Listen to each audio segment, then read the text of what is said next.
Good evening. It is Friday, August 28, 2026. Tonight's forecast is a mixture of high-resolution irony and low-level desperation. In the hills of Haiti, a gang leader has turned human life into a bargaining chip for stakeholder negotiations. Meanwhile, NASA is preparing to launch a telescope that will see the universe with unprecedented clarity. It is comforting to know that while we cannot figure out how to stop the mass kidnapping of families in Port-au-Prince, we will soon have very crisp photographs of galaxies that don't know we exist.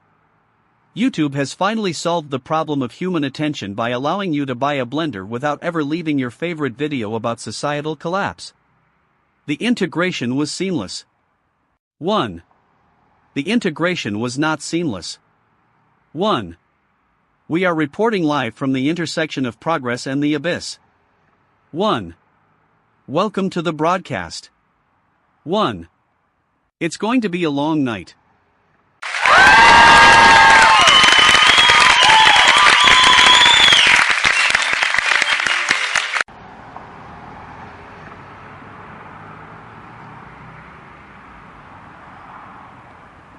I'm standing in the hills above Port-au-Prince. The air smells like wet ash and industrial plastic. The official UN statement calls this a massacre. I want to be really clear, the term massacre suggests an anomaly. This is not an anomaly. It is a scheduled event. The community of Kenskoff was described as once peaceful. That is a way for people in air-conditioned offices to say they haven't looked at a map in 3 years. A gang leader is currently threatening to execute 50 hostages if the police attempt to do their jobs. The government's response has been a press release regarding the securement of the area. I am looking at a charred bicycle in the middle of the road. Nobody is securing anything. What the officials aren't saying is that the kidnapping of 50 humans is no longer a crisis. It is a line item in a negotiation that has no ending.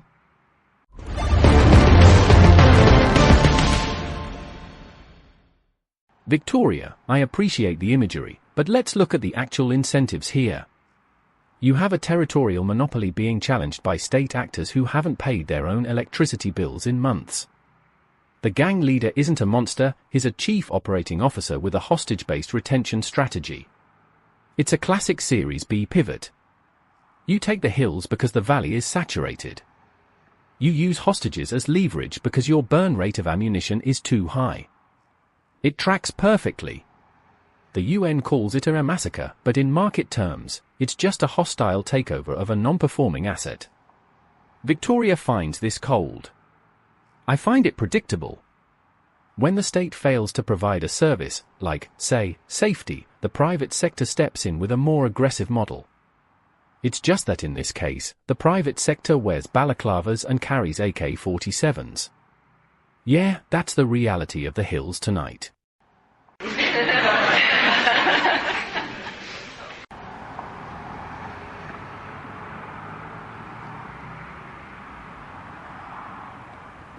Ronald, your ability to turn a mass killing into a spreadsheet is truly a marvel of modern engineering. While you're calculating the ROI of human suffering, perhaps you'd like to analyze the market for parrot eggs. South African police have arrested 2 Thai nationals at the Johannesburg airport. They were carrying 50 eggs in a homemade incubator inside their hand luggage. I am looking at the photos now. It is a plastic box with some foam and a heating element. These are endangered species being treated like a carry-on battery pack. The official report calls it wildlife trafficking. What it actually is the complete commodification of existence. If it has a heartbeat and can fit in an overhead bin, someone will try to sell it. I want to be really clear, the parrots aren't the product. The lack of consequences is the product.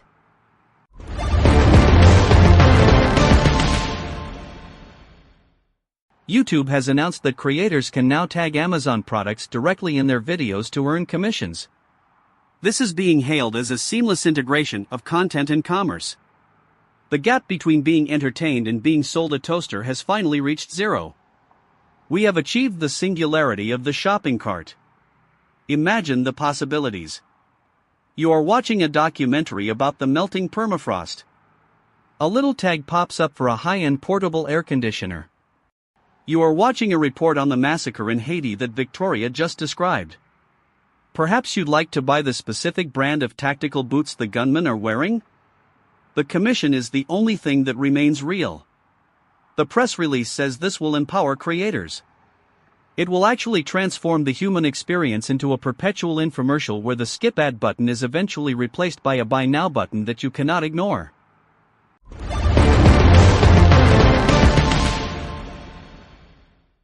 Atmospheric instability detected. El Niño strengthening. Coral records confirm unprecedented thermal stress. Probability of total reef collapse, 84%. Sea surface temperatures exceeding 2025 benchmarks. Coastal inundation likely in low-lying sectors. Marine biodiversity loss accelerating. Ocean acidity rising. Probability of extreme weather events in the next quarter, 99%. Marine heat waves becoming the baseline condition. The water is not cooling. The records are not being broken. The records are being rewritten. This is a permanent transition. Please avoid coastal regions during high tide cycles. Secure all loose structures. Do not expect the temperature to return to previous historical norms. This is the current operational environment. Maintain thermal regulation protocols at all times. Do not approach the shoreline without authorization. The ocean is now a heat sink. Safety is a legacy feature.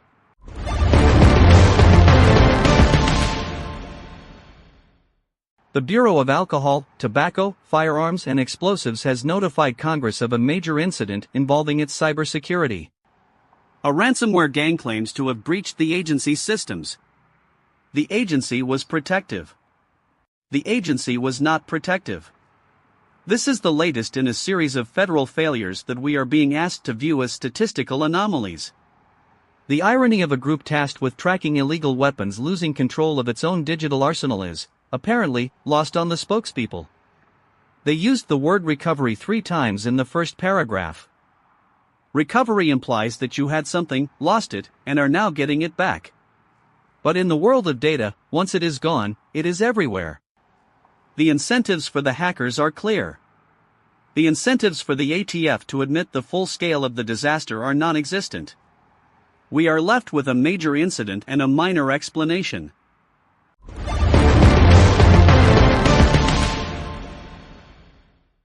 Look, Alastair, the ATF hack is just a data-level pivot by a group with better engineering talent than the government. But let's talk about a successful launch for once. NASA's Nancy Grace Roman Space Telescope is set for Sunday. It has a view 100 times wider than Hubble. It's designed to search for exoplanets and dark energy. The funding structure here is fascinating. We are spending billions to look at things that are literally billions of miles away because we've exhausted the narrative potential of this planet. It's a classic diversification play. When the local market, Earth, is showing signs of systemic collapse, you look for new real estate in the stars. The telescope will show us the wide view. I love that phrasing. It's a way of saying we're too close to our own problems to solve them, so we're zooming out.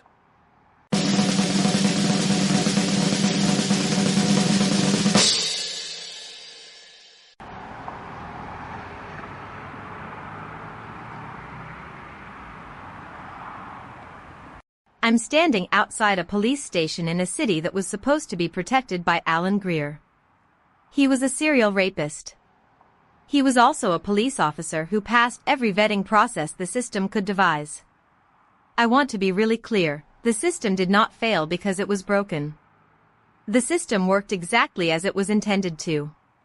He was investigated in 2002.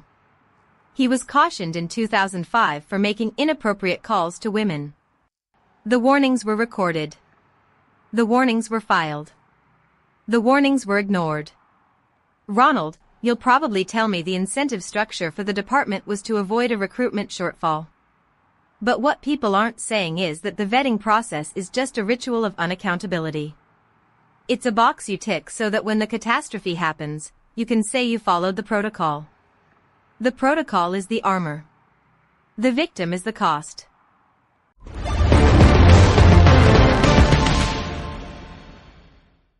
Victoria, you're right about the protocol. It's the same logic doctors are now using to manage antidepressant withdrawal. For decades, the industry treated these pills as if they had no exit cost. Now, they are finally learning how to manage the discontinuation syndrome. That's a beautiful corporate term for your brain is screaming because we stopped the subscription. The incentive was to get people on the product. The retention was built in. Now that the public is noticing the cost of leaving, the medical field is pivoting to tapering services. It's brilliant. You monetize the onboarding, and then you monetize the offboarding. It's a closed-loop economy of emotional regulation. Yeah, the doctors aren't learning to help. They're learning to manage the churn rate. It's just good business, Victoria. Even if the customer is miserable.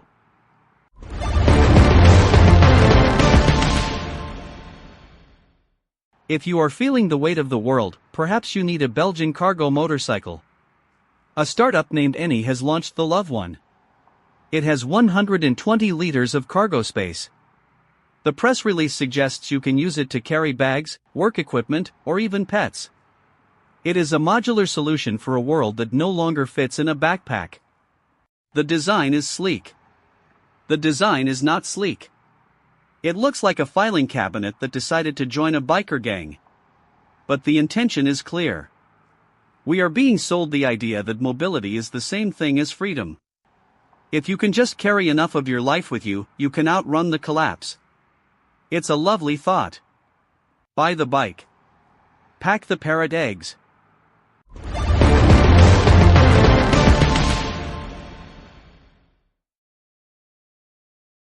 I want to look at one more thing before we close. NASA Ames held their largest ever swearing-in ceremony for civil servants this week. They did it inside the 80 by 120-foot test section of the aerodynamics complex. It's a massive, hollow space designed to simulate the pressures of flight. There is a photo of them all standing there.